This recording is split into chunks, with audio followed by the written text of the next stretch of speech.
तो बच्चों, इस वीडियो के अंदर हम करेंगे क्लास 9th के चैप्टर नंबर 1 नंबर सिस्टम्स के एग्जाम्पल नंबर 11 से लेकर एग्जाम्पल नंबर 19 तक। तो एग्जाम्पल 11 में हमें दिया है चेक वेदर 7√5 7/√5 √2 + 21 और फिर है लास्ट वाला π-2 आर इरेशनल नंबर्स और नॉट। हमें इन सबको चेक करके बताना है कि ये इरेशनल नंबर है या नहीं है। तो कैसे चेक करेंगे इसको? तो मैंने आपको इंट्रोडक्शन के अंदर एक चीज बताई थी कि रेशनल और इरेशनल का सम, सब्ट्रैक्शन, मल्टीप्लिकेशन और डिवीजन क्या होता है। अगर हम रेशनल नंबर में इरेशनल नंबर को प्लस करते हैं तो इरेशनल नंबर ही आता है, तो प्लस वाला तो हम यहाँ पर लगाएंगे, इन दोनों को प्लस करके इरेशनल ही आएगा। ऐसे ही दूसरा बताया था रेशनल और इरेशनल का डिफरेंस भी कैसा आता है, इरेशनल। तो डिफरेंस वाला यहाँ पर हो गया, क्योंकि पाई कैसा होता है, इरेशनल, और 2 कैसा नंबर है, रेशनल, तो इन दोनों का डिफरेंस भी कैसा आएगा, इरेशनल नंबर। उसके बाद आता है मल्टीप्लिकेशन। तो रेशनल और इरेशनल नंबर की मल्टीप्लाई करके इरेशनल नंबर ही आता है, अगर रेशनल नंबर हम क्या ना लें, 0। तो इसने यहाँ पर 7 की मल्टीप्लिकेशन √5 में करी है। 7 रेशनल नंबर है और √5 इरेशनल है, दोनों की मल्टीप्लिकेशन करेंगे तो कैसा नंबर आएगा, इरेशनल नंबर। और ऐसे ही 7 को √5 से अगर डिवाइड करें, मतलब रेशनल नंबर को इरेशनल नंबर से डिवाइड करें, तो भी कैसा आएगा, इरेशनल। रेशनल नंबर यहाँ पर भी 0 नहीं होना चाहिए। तो इसको आपको चेक करके दिखाना है, डायरेक्ट आप लिखोगे नहीं। वैसे अगर आप डायरेक्ट लिखना चाहो तो क्या लिख सकते हैं हम, कि सम और डिफरेंस अगर हम लेते हैं रेशनल नंबर का और इरेशनल नंबर का, तो वो हमेशा इरेशनल ही आता है। जैसे सम यहाँ पर है और डिफरेंस यहाँ पर है। और प्रोडक्ट और कोशेंट अगर हम निकालें, मतलब मल्टीप्लिकेशन और डिवीजन, अगर रेशनल नंबर नॉन जीरो है, तो यहाँ पर भी 7 ले रखा है, यहाँ पर भी 7, नॉन जीरो ही है दोनों तरफ, तो एक रेशनल नंबर और एक इरेशनल नंबर का प्रोडक्ट और कोशेंट भी कैसा होता है, इरेशनल। तो ये चारों है तो इरेशनल ही, लेकिन हम इसको चेक कैसे करेंगे? तो चेक करने के लिए आपको क्या काम करना पड़ेगा, इसमें √5 की वैल्यू निकालनी पड़ेगी और √2 की वैल्यू, उनकी वैल्यूज को रखने के बाद फिर हम यहाँ पर चेक करके बताएंगे कि ये इरेशनल नंबर क्यों है।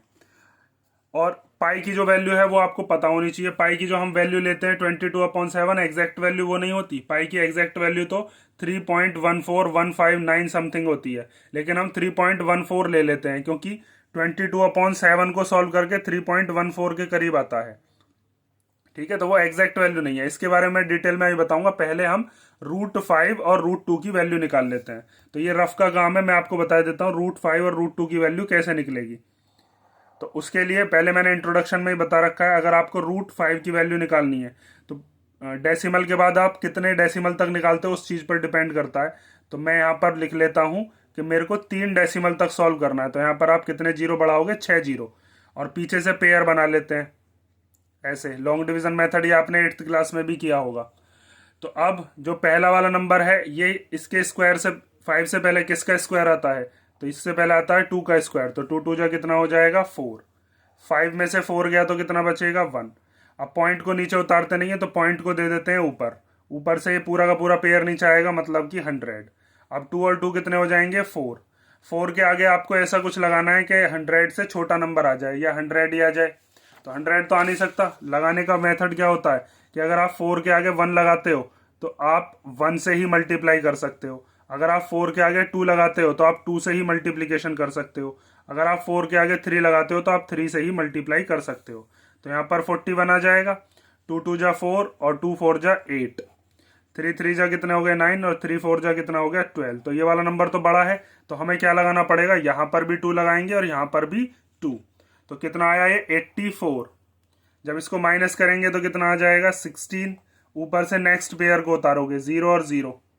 ठीक है, जैसे पहले यहाँ 2 और 2 को प्लस करके 4 लिखा था, ऐसे ही अब 42 में 2 को प्लस करेंगे तो 42 और 2 कितना हो जाएगा, 44। अब 44 के आगे आपको ऐसा कुछ लगाना है कि 1600 से छोटा नंबर आ जाए। तो अगर मान लीजिए आपने 44 के आगे 2 लगाया तो आप 2 से ही मल्टीप्लीकेशन करोगे। अगर आपने 44 के आगे 3 लगाया तो आप 3 से ही मल्टीप्लीकेशन करोगे। तो करके देख लेते हैं किससे छोटा आएगा और किससे बड़ा। तो 4 4 2 2 जा 4, 2 4 जा 8 हो गया, और 2 4 जा 8। ऐसे यहाँ पर 3 3 जा 9, 3 4 जा 12 का 2 कैरी 1, 3 4 जा 12 और 1 कितने हो गए, 13। ये छोटा आ रहा है, ये और भी छोटा है। तो हम 4 जा और करके देखते हैं। 44 के आगे हमने 4 लगाया तो हम 4 से ही मल्टीप्लीकेशन करेंगे। 4 4 जा 16 कैरी 1, 4 4 जा 16 और 1 17 का 7 कैरी 1, 4 4 जा 16 और 1 कितना हो गया 17। तो ये तो बड़ा नंबर आ रहा है, तो हमें छोटा वाला नंबर लेना है। इसका मतलब यहाँ पर भी 3 लगा दो और यहाँ पर भी 3 लगा दो। तो ये कितना आ जाएगा 1329। अब इसको माइनस कर लो। तो यहाँ इधर से कैरी लेकर आएंगे तो 10 में से 9 गया तो कितना बचेगा 1। यहाँ 9 बचा होगा, 9 में से 2 गया तो 7। यहाँ बचा होगा 5, 5 में से 3 गया तो कितना बचा 2, और 1 में से 1 गया तो कुछ बचा ही नहीं। ये 2 जीरो और नीचे उतार लेंगे। अब 4 4 3 में 3 को प्लस करोगे तो कितना हो जाएगा 4 4 6। अब इसके आगे ऐसा कुछ लगाइए कि इससे छोटा आ जाए, तो ये सॉल्व होता ही चला जाता है, ये कभी भी खत्म नहीं होगा।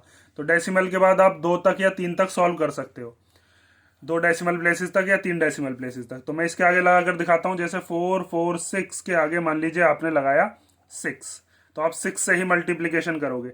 6 6 जा 36 कैरी 3, 6 6 जा 36 और 3 कितने हो गए 39 का 9 कैरी 3, 6 4 जा 24 और 3 कितने हो गए 27 कैरी 2, 6 4 जा 24 और 2 कितने हो गए 26। अगर आप 7 लगाते हो, जैसे 4 4 6 नंबर था, इसके आगे क्या लगाते हो 7, तो आप 7 से ही मल्टीप्लाई करोगे, वो नंबर आएगा बड़ा। ठीक है। और अगर आप 5 लगाते हो तो और छोटा आएगा। तो हमें इसके नज़दीक वाला जो है, सबसे नज़दीक वाला नंबर कौन सा बैठ रहा है, ये वाला। तो यहाँ पर भी 6 लगाया हमने, यहाँ पर भी 6 लगाया, तो ये कितना आया 2 6 7 9 6। इसको करेंगे क्या माइनस, तो माइनस कर लो। 10 में से 6 गया तो कितना बचा 4। यहाँ 9 बचे होंगे, 9 में से 9 गया तो 0, यहाँ 0 बचा होगा। इधर से कैरी देंगे तो 10, 10 में से 7 गया तो कितना बचेगा 3। यहाँ 6 बचा होगा, 6 में 6 गया तो 0। अब आप चाहो तो इसके आगे और 0 बढ़ाकर और सॉल्व कर सकते हो, अगर आपको 3 डेसिमल प्लेसेस के आगे भी सॉल्व करना है। तो ये कब खत्म होगा, ये चलता ही रहता है, इसीलिए एक ऐसा नंबर है इरेशनल नंबर। तो आप लिख सकते हो कि √5 की जो वैल्यू है वो लगभग कितनी है 2.236, और उसके बाद भी आगे चल रहा है, क्योंकि ये नॉन टर्मिनेटिंग नॉन रिपीटिंग है।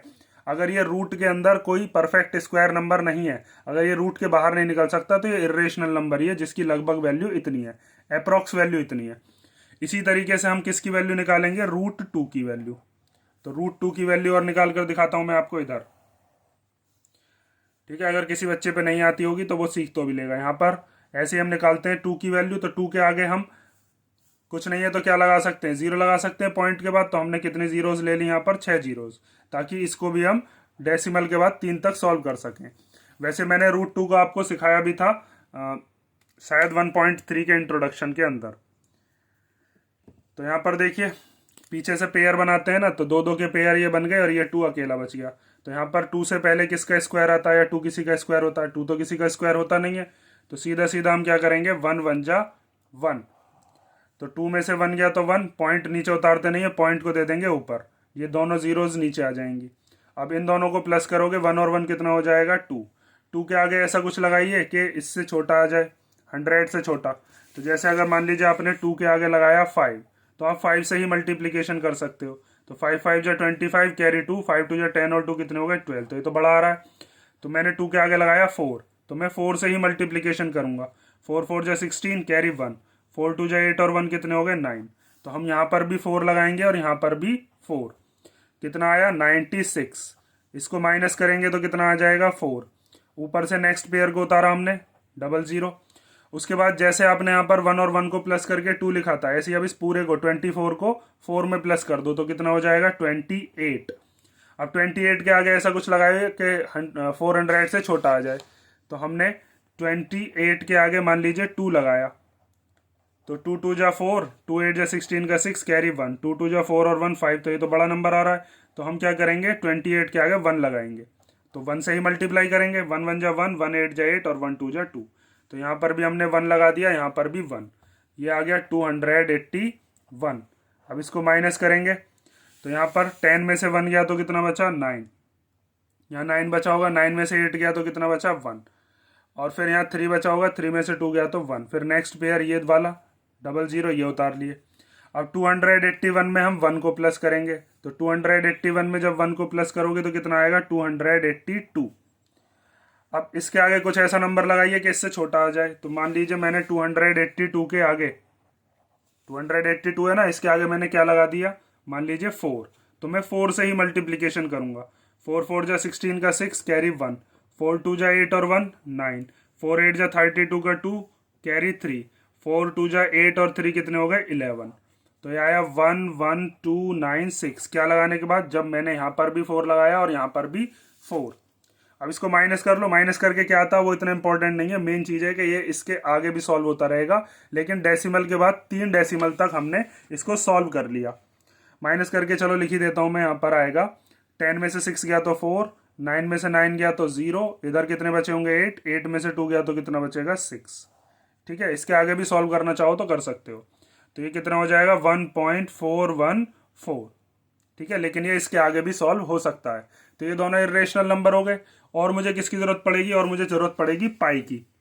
तो मैं यहाँ पर पाई की वैल्यू भी लिख देता हूं। पाई की एग्जैक्ट वैल्यू जो होती है, पाई की एग्जैक्ट वैल्यू होती है 3.14159। इसके आगे भी ये सॉल्व होता रहता है। ये मिलियन ट्रिलियंस टाइम्स तक भी सॉल्व करते रहोगे, कभी भी सॉल्व नहीं होगा। लेकिन हम पाई की जो वैल्यू लेते हैं अपनी कैलकुलेशन करने के लिए, वो या तो 3.14 मतलब डेसिमल के बाद 2 तक ले लेते हैं, या फिर 22/7 ले लेते हैं। क्यों? क्योंकि 22/7 को भी जब सॉल्व करते हैं तो 3.14 यहाँ तक तो मैच कर जाता है, उसके आगे का जो है वो पाई से अलग आता है इसका। लेकिन डेसिमल के बाद 2 तक ये मैच करता है, इसीलिए हम क्या काम करते हैं 22/7 भी ले लेते हैं, या 3.14 ले लो। लेकिन 3.14 के आगे की जो डिजिट्स हैं 22/7 में कुछ और होती हैं और पाई में कुछ और होती हैं। ठीक है, अब आता है अपना सबसे पहला वाला जो नंबर है, क्या है 7√5।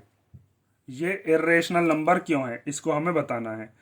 तो नाउ 7√5 इक्वल टू क्या होगा, 7 मल्टीप्लाई √5 की वैल्यू कितनी है 2.236। लेकिन ये इसके आगे भी सॉल्व हो सकता है। ठीक है, तो इनकी हम मल्टीप्लिकेशन कर लेंगे। मल्टीप्लिकेशन करनी तो आप जानते ही होंगे, इनकी मल्टीप्लिकेशन करके आएगा 15.652। ठीक है, ये मैंने मल्टीप्लाई डायरेक्ट कर दिया क्योंकि क्या फिर बहुत लेंथी हो जाएगी ये वीडियो। तो हम क्या काम करते हैं, ये हमने लिख दिया। लेकिन मल्टीप्लिकेशन करने के बाद इसके आगे जो नंबर्स हैं वो तो 20 के अंदर आते रहेंगे, क्योंकि मैंने तो बस 3 डेसिमल तक ही तो सॉल्व किया है। तो ये कैसा नंबर है, 7√5 भी अपना इरेशनल नंबर ही है। उसके बाद नेक्स्ट आता है अपना 7/√5। अब इसमें नीचे है √5। तो मैंने आपको बताया था इंट्रोडक्शन के अंदर रेशनलाइजेशन। रेशनलाइजेशन क्या होता है कि अगर डिनोमिनेटर में आपका रेशनल नंबर इरेशनल नंबर दे रखा है तो उसको हम खत्म करते हैं। और खत्म करने के लिए हम क्या करते हैं, इरेशनल नंबर से ऊपर नीचे मल्टीप्लीकेशन कर देते हैं। √5 की ही ऊपर और √5 की ही नीचे। और देखा जाए तो हमने कुछ भी नहीं करा, √5 से √5 तो कट ही जाएगा, लेकिन आपको काटना नहीं है। तो ऊपर क्या आ जाएगा 7√5, और नीचे जब √5 की √5 में करेंगे तो कितना आएगा 5। ये कैसे आता है ये भी मैंने आपको इंट्रोडक्शन में बताया था। तो अब 7√5 की जो वैल्यू है वो तो ऊपर ही निकाल चुके हैं हम। 7√5 की वैल्यू कितनी है, ये हमने निकाली थी 15.652, और उसके आगे भी ये सॉल्व होता रहेगा, और अपॉन में कितना है 5। तो अब अगर आप इसको 5 से डिवाइड करोगे तब भी ये जो नंबर आएगा, ये नंबर तो आगे भी सॉल्व होता रहेगा। तो ये नंबर कितना आ जाएगा 3.1304। इसके आगे भी ये सॉल्व होता रहेगा। तो ये भी कैसा नंबर है, इरेशनल नंबर है। उसके बाद थर्ड नंबर आता है अपना √2+21। तो √2+21। तो √2 की वैल्यू अभी हमने निकाली है, कितनी है 1.414। लेकिन इसके आगे भी ये सॉल्व होगा, और इसमें प्लस करना है कितना 21। तो देखिए इस 21 में अगर कोई पॉइंट नहीं है तो पॉइंट से पहले का माना जाता है। तो इस 21 में पॉइंट से पहले वाला ही जुड़ेगा। तो ये कितना हो जाएगा 22.414। लेकिन ये इसके आगे भी सॉल्व होगा, तो इसका मतलब ये भी कैसा नंबर है, ये भी इरेशनल नंबर है। और उसके बाद लास्ट आता है आपका π-2। तो पाई की वैल्यू कितनी होती है 3.14159, और उसके आगे फिर इस तरीके से एंड सो ऑन -2। तो ये पॉइंट से पहले वाला जो 3 है इसमें से माइनस होगा 2, क्योंकि इसके पास कोई पॉइंट नहीं है तो पॉइंट से पहले का माना जाता है। तो ये कितना आएगा 1.14159 एंड सो ऑन। इसके आगे भी ये चलता रहेगा। तो इसका मतलब क्या हुआ कि ये सारे के सारे नंबर्स ही कैसे नंबर हैं, इरेशनल नंबर हैं। वैसे तो मैंने आपको शुरुआत में ही बता दिया था, इंट्रोडक्शन में ये चीज़ मैंने आपको समझा रखी है, लेकिन आप चेक कैसे करके दिखा सकते हो वो चीज़ मैंने आपको यहाँ बता दी। तो 7/√5 की वैल्यू ये हो गई, ये हो गई आपकी √2+21 की वैल्यू, और ये हो गई π-2 की वैल्यू। और ये सब के सब नंबर कैसे हैं, ये सारे के सारे नंबर ही नॉन टर्मिनेटिंग नॉन रिपीटिंग है, इसीलिए ये कैसे नंबर हैं, इर्रेशनल नंबर्स। तो आप क्या लिख सकते हो यहां पर कि these are irrational numbers because they are non-terminating non-repeating, they are non-terminating and non-repeating। ना तो ये टर्मिनेट होते हैं और ना ही ये रिपीट होते हैं। और जब ये ही टर्मिनेट और रिपीट नहीं हो रहे तो इनमें जो ऐड और सब्ट्रैक्ट कर रहे हैं उसके बाद जो हमें नंबर मिल रहा है वो भी कैसा होगा, वो भी इर्रेशनल नंबर ही होगा। और इस चीज को अगर आपने इंट्रोडक्शन में देखा होगा तो इंट्रोडक्शन में मैंने आपको पूरी डिटेल में ये वाली 2 लाइंस भी लिखवाई थी, इन दोनों लाइन का मतलब भी ये है और यहाँ पर मैंने आपको समझाया भी था। ये जो चीज यहाँ पर दे रखी है, रेशनल और इरेशनल का सम, इनका डिफरेंस, इनका प्रोडक्ट और इनका डिवीजन। ठीक है, तो ये हो गया एग्जाम्पल नंबर 11। डायरेक्ट भी लिखवा सकता था मैं कि ये रेशनल क्यों है, ये इरेशनल क्यों है, लेकिन डिटेल में आप समझ लोगे तो अच्छा रहेगा। अब हम देखते हैं एग्जाम्पल नंबर 12। तो एग्जाम्पल नंबर 12 में हमें ऐड करने के लिए दिए हैं कुछ नंबर्स, तो इनका सॉल्यूशन कैसे करेंगे, इसके लिए पहले इंट्रोडक्शन वाला जरूर देखना आपको। ऐड करने के लिए हम क्या करेंगे, जहां पर एंड दे रखा है एंड की जगह पर हम प्लस लगा लेंगे। तो एक तो हमें दे रखा है 2√2 प्लस 5√2 और एंड की जगह पर क्या लगा दिया, प्लस, क्योंकि हमें ऐड करने। तो दूसरा नंबर क्या है, √2 माइनस 3√3। तो इनको ऐड कैसे करते हैं, इंट्रोडक्शन वाली वीडियो मैंने आपको बताया था कि जो सेम रूट वाले नंबर होते हैं उनको एक साथ लिखते हैं। जैसे 2√2 के साथ क्या आ जाएगा, √2 और 5√3 के साथ क्या आ जाएगा, माइनस का 3√3। ये जो नंबर्स हैं इनके आगे जो साइन लिखे हुए हैं ये साइन इनके साथ ही चलते हैं। तो ये कैसे प्लस होगा, 2√2 में 1√2 को प्लस करना है, ये कितना माना जाता है, इसका कुछ नहीं है तो 1 माना जाता है। तो इनके आगे आगे वाले प्लस होते हैं, तो 2√2 और 1√2 कितना हो जाएगा, 3√2। और ऐसे यहाँ पर ये 5√3 है, ये 3√3 है, तो 5 में से 3 माइनस होगा, तो 5√3 में से 3√3 गए तो कितने बचे, 2√3। ठीक है, और अब ये ऐड नहीं होंगे क्योंकि इन दोनों के रूट जो हैं वो अलग अलग हैं। ये चीज मैंने आपको डिटेल में बताई थी जब हमने इंट्रोडक्शन पढ़ा था, कि जैसे अगर मान लीजिए आपके सामने दे रखा है कि 2x और 3x ये तो प्लस हो सकते हैं क्योंकि दोनों का वेरिएबल कैसा है, सेम। तो ऐसे यहाँ पर जो सेम रूट वाले होते हैं वो प्लस होते हैं, जैसे 2x और 3x को प्लस करके कितना आ जाता है, 5x। सेम वेरिएबल वाले प्लस हो जाते हैं, जैसे मान लीजिए अगर दे रखा है 5y माइनस 3y तो ये माइनस भी हो जाएंगे क्योंकि 5y में से 3y गया तो कितना आ जाएगा, 2y, क्योंकि दोनों का वेरिएबल सेम है। लेकिन अगर ऐसा आ जाए कि 2x में 3y को प्लस करिए तो ये प्लस नहीं होंगे क्योंकि दोनों का वेरिएबल अलग अलग है। बिल्कुल सेम लॉजिक यहाँ पर लगता है, अगर दोनों का रूट अलग अलग है तो ये ऐड नहीं होंगे। यहाँ पर दोनों के रूट सेम थे, यहाँ पर भी √2 था, यहाँ पर भी √2 था, तो दोनों का रूट अगर सेम है तो √2 तो ऐसे ही आ जाएगा और ये आगे आगे वाले जो है ये प्लस हो जाते हैं, 2 + 1 कितना हो गया, 3। ऐसे इन दोनों का रूट सेम था, √3 तो वो तो ऐसे ही आ गया और 5 में से 3 गया तो कितना बचा, 2। और साइन बड़े नंबर का लगाते हैं, 5 बड़ा होता है उसके आएगा साइन। आगे बढ़ते हैं एग्जाम्पल नंबर 13 पर। इसमें क्या करना है, हमको मल्टीप्लीकेशन करनी है। तो 6√5 की मल्टीप्लीकेशन करनी है 2√5 में। तो मल्टीप्लीकेशन कैसे होती है, जो रूट के बाहर बाहर वाले नंबर हैं उनकी मल्टीप्लाई होती है, मतलब 6 की मल्टीप्लाई 2 में और √5 की मल्टीप्लाई √5 में। जो रूट वाले नंबर हैं उनकी मल्टीप्लीकेशन होती है। ये सब चीजें डिटेल में मैंने आपको इंट्रोडक्शन में करा रखी है, इसीलिए मैं कह रहा हूँ पहले इंट्रोडक्शन देखोगे तो इन क्वेश्चंस को आप खुद भी कर सकते हो। ठीक है, देखो अब तो यहाँ पर 6 2 जा कितना हो जाएगा, 12, और √5 की जब √5 में मल्टीप्लीकेशन करेंगे तो कितना आ जाएगा, 5। और ये कैसे आता है, ये चीज़ मैंने आपको बताई थी कि अगर √5 और √5 की मल्टीप्लाई कर रहे हैं तो इसको हम ऐसे भी लिख सकते हैं 5 × 5, और जिसके पेयर बन जाते हैं वो रूट के बाहर आ जाता है। या फिर आप ऐसे समझ लो 5 5 जा कितने हो जाएंगे, √25 हो जाएगा। 25 किसका रूट होता है, 5 का, क्योंकि 25 के अंदर 5 के पेयर बन जाते हैं। एक तरीका मैंने ये बताया था जब आइडेंटिटी बताई थी कि √5 का मतलब क्या है कि 5 की पावर 1/2, और इस वाले 5 की पावर भी कितनी, 1/2। जब बेस सेम होता है तो पावर्स क्या हो जाती हैं, ऐड हो जाती हैं।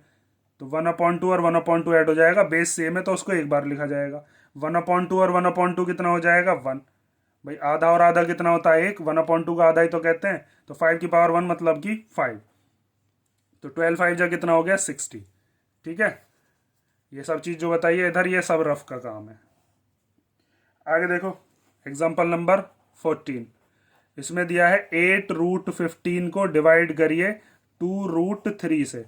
तो √15 के फैक्टर हो सकते हैं, 15 को हम क्या लिख सकते हैं, 15 को हम लिख सकते हैं 5 × 3, क्योंकि 5 3 जा 15 होते हैं, अपॉन में है 2√3।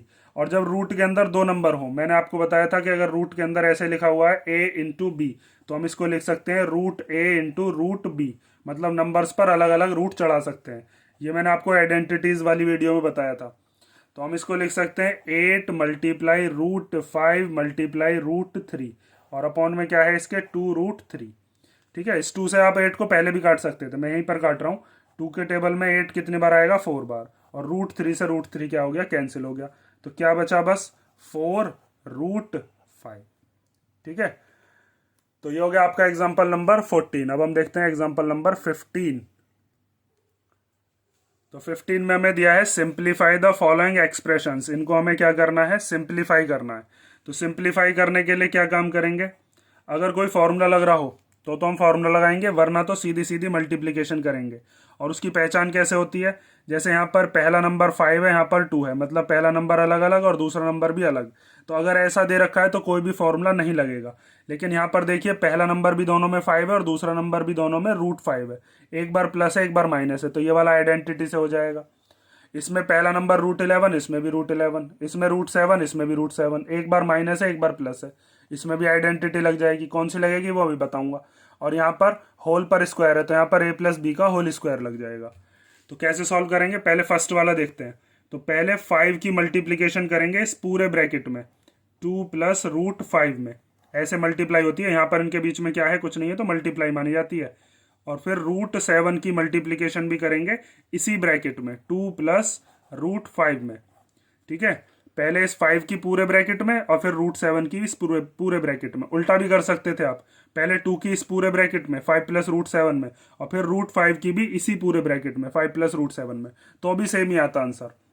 अब आगे देखिए कैसे मल्टीप्लीकेशन होगी। तो पहले 5 की मल्टीप्लाई 2 में, तो 5 × 2, फिर ये वाला साइन, फिर 5 की मल्टीप्लाई √5 में, इसके अंदर दोनों में, इसमें भी और फिर इसमें भी, तो 5 की मल्टीप्लीकेशन फिर √5 में, प्लस फिर √7 की 2 में, तो √7 × 2, और फिर ये वाला प्लस आ गया, √7 की मल्टीप्लीकेशन √5 में, तो √7 × √5।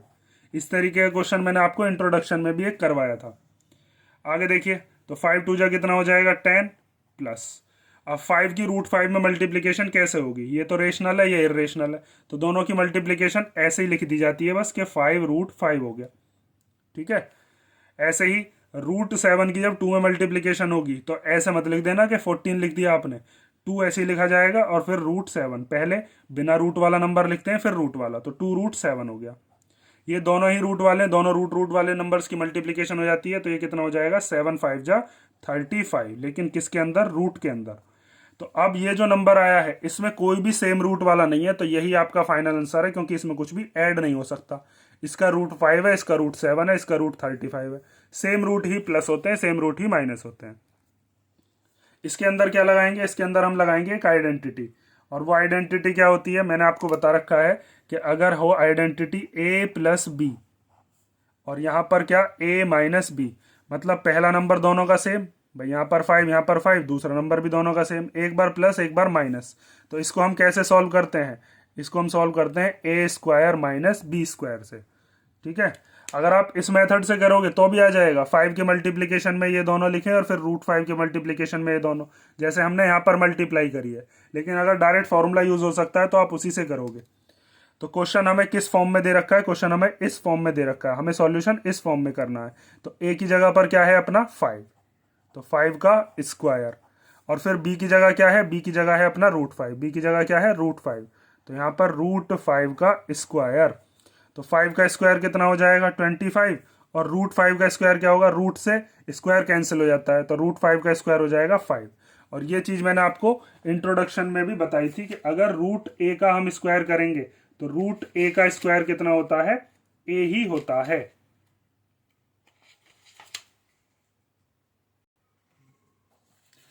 देखो जैसे यहाँ पर मैंने बताया था ना कि रूट ए का स्क्वायर करेंगे तो ए आएगा, और उसका पूरा सॉल्यूशन भी यहाँ पर बताया था। तो रूट टू का स्क्वायर टू, रूट थ्री का स्क्वायर थ्री, ऐसे ही यहाँ पर रूट फाइव का स्क्वायर कितना हो गया, फाइव।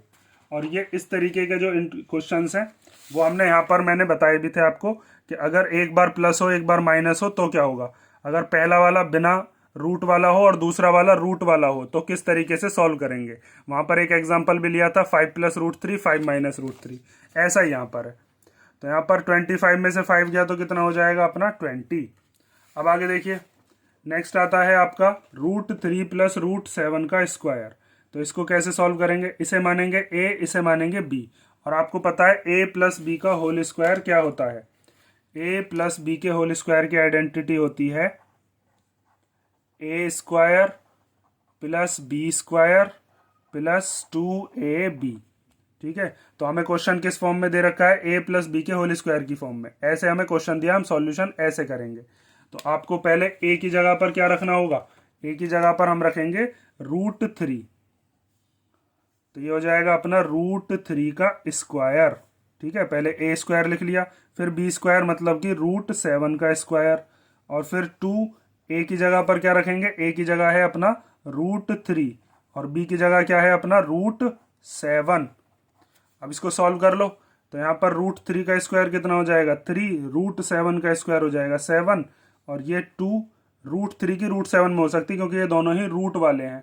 तो ये हो जाएगा √21। तो ये कितना हो जाएगा, 3 और 7 को प्लस कर सकते हैं, दोनों के दोनों रेशनल हैं, बिना रूट वाले नंबर हैं। तो ये हो जाएगा 10 + 2 √21। अब इसको इसमें ऐड मत करने लग जाना क्योंकि पहले मल्टीप्लीकेशन होती है बॉड मास में, और मल्टीप्लाई हम करेंगे नहीं क्योंकि √21 की वैल्यू निकालनी पड़ेगी जो कि इरेशनल नंबर आएगा। तो आप इसको यहीं छोड़ दोगे। उसके बाद नेक्स्ट आता है ये वाला। तो इसमें फिर दोबारा से यही आइडेंटिटी लगेगी जो आपने सेकंड वाले पार्ट में लगाई थी, बस इसमें a + b पहले था, a - b बाद में था, इसमें उल्टा है। तो इससे कोई फर्क नहीं पड़ता क्योंकि है तो दोनों मल्टीप्लाई में। तो a - b और a + b फॉर्मूला यही लगेगा, कौन सा, a² - b²। अगर दो टर्म मल्टीप्लाई में हो तो उन्हें आगे पीछे लिखने से कोई फर्क नहीं पड़ता, जैसे 2 × 3 लिखूं या 3 × 2 लिखूं, बात तो एक ही है। तो इसको हम सॉल्व करेंगे। तो पहले a का स्क्वायर फिर b का स्क्वायर। तो a की जगह पर क्या रखेंगे, a का स्क्वायर मतलब कि √11 का स्क्वायर, और फिर b² मतलब कि √7 का स्क्वायर। तो √11 का स्क्वायर कितना हो जाएगा 11, और √7 का स्क्वायर कितना हो जाएगा 7। रूट से स्क्वायर कैंसिल हो जाता है। तो 11 में से 7 गया तो कितना बचा 4। ठीक है, इसी के साथ ये हो गया आपका एग्जाम्पल नंबर 15। अब हम देखते हैं एग्जाम्पल नंबर 16। तो एग्जाम्पल नंबर 16 में हमें दिया है रेशनलाइज द डिनोमिनेटर। डिनोमिनेटर होता है जो नीचे लिखा होता है फ्रैक्शन में, ऊपर वाला न्यूमरेटर नीचे वाला डिनोमिनेटर। और रेशनलाइज करते ही क्यों है, रेशनलाइज इसलिए करते हैं कि कभी भी हम डिवीजन में, मतलब नीचे वाला जो नंबर है डिनोमिनेटर, उसे रूट में नहीं छोड़ते। तो उस रूट वाले नंबर को चेंज करने के लिए हम क्या काम करते हैं, 1/√2 ये नंबर है, अगर ये सिंगल डिजिट दे रखी है, मतलब सिंगल इरेशनल नंबर दे रखा है, तो इसी की मल्टीप्लीकेशन कर देते हैं ऊपर और इसी की मल्टीप्लीकेशन कर देते हैं नीचे। असल में देखा जाए तो हमने 1 की मल्टीप्लीकेशन करी है क्योंकि इससे कट ही जाएगा। तो देखा जाए तो 1 की मल्टीप्लीकेशन करी है, और किसी भी नंबर में 1 की मल्टीप्लाई करने से कोई फर्क नहीं पड़ता उस नंबर पर। जैसे अगर मान लीजिए आपके पास एक नंबर दे रखा है 15, अगर मैं इसमें 1 की मल्टीप्लाई कर दूंगा तो क्या फर्क पड़ जाएगा इसमें 15 पे, तब भी ये 15 ही रहेगा। तो असल में मैंने 1 की मल्टीप्लाई करी है, लेकिन देखा जाए तो हम क्या काम करते हैं, जो नंबर नीचे दे रखा होता है उसी की ऊपर नीचे मल्टीप्लाई करते हैं, जो कि कटने के बाद 1 ही बैठेगा। तो अब इससे क्या फायदा है, इससे फायदा यह है कि 1 की मल्टीप्लीकेशन जब मैं √2 में करूंगा तो फिर √2 ही आ जाएगा, क्योंकि 1 की मल्टीप्लाई किसी में भी करते हैं तो वही नंबर आता है। 1 की मल्टीप्लाई किसी नंबर में करते हैं तो वही नंबर आ जाता है। और नीचे √2 की जब √2 में मल्टीप्लीकेशन करेंगे तो कितना हो जाएगा 2। ठीक है, कैसे होगा, √2 का स्क्वायर समझ लो, या फिर √2 की √2 में करके √4 हो गया, और 4 किसका रूट होता है 2 का। तो अब हमारे पास जो नंबर आया है उसके डिनोमिनेटर में रूट नहीं है, और इसकी वैल्यू और इसकी वैल्यू इक्वल ही है क्योंकि ये सेम ही नंबर है। तो रेशनलाइजेशन से ये फायदा होता है कि डिनोमिनेटर का रूट खत्म हो जाता है। इंट्रोडक्शन में ही मैंने आपको एक एग्जांपल ऐसे ही बताया था, जैसे 1/√3 है तो ऊपर नीचे किसकी मल्टीप्लाई कर दो, √3 की। अगर 1/√5 है तो ऊपर नीचे √5 की। अगर 1/√7 है तो ऊपर नीचे √7 की। ठीक है, अगर आता है इस तरीके का नंबर जिसमें बीच में क्या दे रखा है, कुछ प्लस दे रखा है या माइनस दे रखा है, तो हम क्या काम करते हैं, इसको रेशनलाइज कैसे करें। तो इसको आप पहले लिखोगे 1/2 प्लस रूट थ्री, और जो भी नीचे की तरफ आपका साइन दे रखा है अगर प्लस है तो उसका अपोजिट साइन आपको लेना है। आप क्या लोगे यहाँ पर माइनस का, और अगर यहाँ माइनस होता तो आप कौन सा वाला साइन लेते, प्लस का। उससे फायदा यह है कि नीचे की तरफ एक आइडेंटिटी बन जाती है ए प्लस बी और ए माइनस बी, जो कि अभी हमने पिछले वाले क्वेश्चन में भी लगाई थी। ठीक है, यहाँ लगाई थी ना ए प्लस बी ए माइनस बी, उससे क्या होगा ए स्क्वायर माइनस बी स्क्वायर, और जब रूट वाले नंबर का स्क्वायर करेंगे तो उसका रूट खत्म हो जाएगा। तो इससे फायदा ये है कि जो डिनोमिनेटर का रूट है उसको हम खत्म कर सकते हैं। तो इसको अब कैसे सॉल्व करेंगे, 1 की मल्टीप्लीकेशन 2 माइनस रूट थ्री में करोगे तो 2 माइनस रूट थ्री ही आ जाएगा। नीचे ए प्लस बी और ए माइनस बी वाली आइडेंटिटी बन गई। कौन सी आइडेंटिटी, ए प्लस बी मल्टीप्लाई ए माइनस बी। ये जो मैं रेड से लिख रहा हूँ ये बस समझाने के लिए है। और ये आइडेंटिटी क्या होती है, ए स्क्वायर माइनस बी स्क्वायर। तो आप ए की जगह पर क्या लिखोगे, ए की जगह पर है आपका 2, तो 2 का स्क्वायर माइनस, फिर बी की जगह पर क्या लिखेंगे, बी की जगह पर आएगा रूट थ्री का स्क्वायर। क्वेश्चन हमें दे रखा था इस फॉर्म में, और हम इसको सॉल्यूशन करेंगे ए स्क्वायर माइनस बी स्क्वायर की फॉर्म में। तो ऊपर क्या आ गया 2 माइनस रूट थ्री, और नीचे 2 का स्क्वायर कितना हो जाएगा 4, और रूट थ्री का स्क्वायर कितना हो जाएगा 3, क्योंकि रूट से स्क्वायर कैंसिल हो गया। तो इसको अगर हम लिखेंगे आगे तो ये हो जाएगा 2 माइनस रूट थ्री, और 4 में से 3 गया तो 1। किसी भी नंबर को 1 से डिवाइड करते हैं तो वही नंबर आ जाता है, या फिर नीचे का 1 हम नहीं लिखते। तो कितना आ गया अपना आंसर, 2 माइनस रूट थ्री। ठीक है, ये हो गया एग्जाम्पल नंबर 17। अब हम देखते हैं एग्जाम्पल 18 और 19। तो एग्जाम्पल 18 के अंदर भी हमें इसे रेशनलाइज करना है, लेकिन इस बार ऊपर जो है वो हमें 1 नहीं देकर क्या दिया है 5। तो 5 से क्या घबराना, 5 की मल्टीप्लीकेशन कर देंगे। तो ये हो जाएगा root three minus root five. ये इतना तो दे ही रखा है, हमें जो बीच वाला साइन है इसको चेंज करना होता है। तो ऊपर नीचे क्या ले लेंगे आप, root three plus root five ही ऊपर और root three plus root five ही नीचे। अब इसको 5 के मल्टीप्लीकेशन में क्या आ जाएगा, root three plus root five, ये वाला। ठीक है, इस 5 के मल्टीप्लीकेशन में पिछले वाले क्वेश्चंस में तो 1 था, तो 1 की मल्टीप्लीकेशन किसी में भी करते हैं तो वही नंबर आता है, तो 1 को हम लिखते ही नहीं थे, लेकिन यहाँ तो 5 है तो वो तो लिखना पड़ेगा आपको। और नीचे क्या आइडेंटिटी लग गई, वही ए माइनस बी और ए प्लस बी। ये हो गया ए माइनस बी, ये क्या हो गया ए प्लस बी। और ए minus B A plus B की आइडेंटिटी क्या होती है, ए स्क्वायर माइनस बी स्क्वायर। तो ए की जगह पर क्या लिखेंगे आप, रूट थ्री का स्क्वायर, माइनस बी की जगह पर क्या लिखेंगे, रूट फाइव का स्क्वायर। तो ऊपर हो गया 5 multiply root three plus root five, और नीचे रूट थ्री का स्क्वायर कितना हो जाएगा 3, स्क्वायर से रूट कैंसिल, रूट से स्क्वायर कैंसिल। तो ऐसे ही रूट फाइव का स्क्वायर कितना हो जाएगा 5। आगे देखो, तो ये हो जाएगा 5 multiply root three plus root five, और अपॉन में 3 में से 5 गया तो कितना बचेगा, माइनस का 2। इस माइनस को हम ऊपर भी मान सकते हैं, तो हम यहाँ पर लिख लेते हैं। एक तो हो गया अपना माइनस का 5/2, और ब्रैकेट में क्या बचा, root three plus root five. ठीक है, यहाँ मल्टीप्लाई लगाना चाहो लगा दो, ना लगाना चाहो मत लगाओ। तो ये जो नंबर है, अब इसके अपॉन में क्या बचा है, बस 2 बचा है। तो ये जो नंबर था जिसके अंदर पहले से क्या दे रखा था, रूट, अब वो रूट हमने क्या कर दिया, खत्म कर दिया। रेशनलाइजेशन का ये फायदा। उसके बाद देखते हैं एग्जाम्पल नंबर 19। तो एग्जाम्पल 19 में हमें दिया है 1/7 प्लस 3√2। तो रेशनलाइजेशन में यहाँ पर जो बीच में प्लस दे रखा है इसकी जगह पर क्या हो जाएगा, माइनस। तो 7 माइनस 3√2 और 7 माइनस 3√2। तो ऊपर तो 1 है, 1 की मल्टीप्लीकेशन इसमें करेंगे तो वही आ जाएगा। जैसे यहाँ पर 5 को लिखकर चलना पड़ा था हमें, यहाँ पर 1 को लिखने की जरूरत नहीं है आपको, तो सीधा सीधा क्या लिख देंगे, 7 माइनस 3√2। और नीचे फिर यही वाला फॉर्मूला, ए प्लस बी ए माइनस बी। तो किसका फॉर्मूला बनता है, ये हो गया ए प्लस बी और मल्टीप्लाई, ये क्या हो गया ए माइनस बी। ये किसका फॉर्मूला होता है, ए स्क्वायर माइनस बी स्क्वायर। तो ए की जगह पर क्या है इस बार अपने 7, तो 7 का स्क्वायर। और फिर बी की जगह पर क्या है, बी की जगह पर ये पूरा है 3√2। तो आप यहाँ पर क्या लिखोगे, 3√2 का स्क्वायर। तो ऊपर हो गया 7 माइनस 3√2, और नीचे 7 का स्क्वायर कितना हो गया 49। और यहाँ पर 3 का स्क्वायर अलग करेंगे, √2 का स्क्वायर अलग करेंगे। तो 3 तो रूट के बाहर है, तो 3 का स्क्वायर कितना हो जाएगा 9, मल्टीप्लाई, यहाँ पर इनके बीच में क्या है, मल्टीप्लाई है। और √2 का स्क्वायर करेंगे तो रूट से स्क्वायर कैंसिल, या फिर √2 का स्क्वायर कितना हो गया 2। क्योंकि रूट टू का स्क्वायर क्या होगा, रूट 4, और 4 2 का होता है। या फिर सीधा मैंने आपको बता रखा है कि अगर रूट के ऊपर स्क्वायर है तो रूट और स्क्वायर कैंसिल हो जाते हैं, बस अंदर वाला नंबर बचता है। तो ये हो गया 7 - 3 रूट 2 अपॉन 49 माइनस 9 2 जा कितने हो गए 18। अब इसको माइनस कर लो, तो 7 - 3 रूट 2 अपॉन 9 में से 8 गया 1 और 4 में से 1 गया तो 3। अब यहाँ पर ये जो नंबर आया है इसमें नीचे की तरफ रूट खत्म हो चुका है। रेशनलाइजेशन इसीलिए किया जाता है, और रेशनलाइजेशन में कुछ नहीं करना आपको। अगर सिंगल डिजिट दे रखी है तो उसी की मल्टीप्लीकेशन ऊपर नीचे कर दो। जैसे यहाँ पर रूट 2 था तो ऊपर नीचे उसी की मल्टीप्लाई। और अगर 2 डिजिट दे रखी है आपको तो आपको क्या करना है, ये जो बीच वाला साइन है प्लस, उसका माइनस बना देना है। अगर माइनस है तो प्लस बना देना है, प्लस है तो माइनस बना देना है। और नीचे की तरफ मतलब डिनोमिनेटर में हमेशा यही फॉर्मूला लगेगा, a minus B A plus B. आगे पीछे हो सकते हैं, जैसे यहाँ पर पहले a प्लस बी आ गया, बाद में a माइनस बी आ गया, लेकिन फॉर्मूला यही रहेगा a square minus B square. ठीक है, ये हो गया आपका एग्जाम्पल नंबर 19। और नेक्स्ट वीडियो में हम करेंगे इसकी एक्सरसाइज 1.4। ये सारे के सारे एग्जांपल्स कर लो, और इससे पहले की जो इंट्रोडक्शन की वीडियोस हैं उनको जरूर ध्यान से देखना, क्योंकि एग्जांपल्स और एक्सरसाइज उसी के ऊपर बेस्ड है। और अगर अब भी किसी एग्जांपल में कोई डाउट हो तो आप कमेंट करके पूछ लेना।